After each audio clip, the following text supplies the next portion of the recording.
In this video, I'm going to show you how to make a board private in Monday.com. So of course, once you already log in on your Monday.com, you need to have already a board.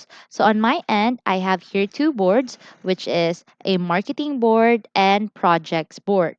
So for example, I want to make this marketing board private. So I just need to click this or to just hover my mouse. Then we can see here a three dots. Let me just zoom it in. You can see here three dots. And once we click that, we have here options. We have rename board, move to, change board type, add to favorites, and so on. So in our case, we will change the board type to private.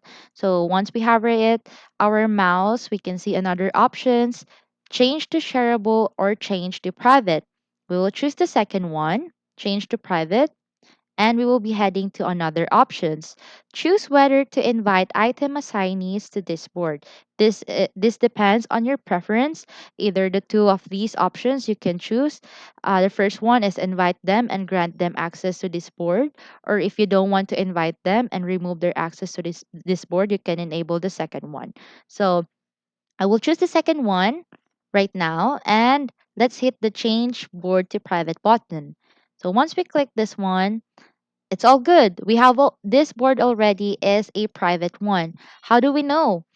Let me zoom it in so you can see here a lock icon, which means this board is private and this is only visible to subscribers. If you don't have subscribers yet on this board, which means you are only the one who are seeing this board. So that's about it. That's how you make a board private in Monday.com. So if you have any questions, please let me know down in the comments below and I'll do my best to help you out.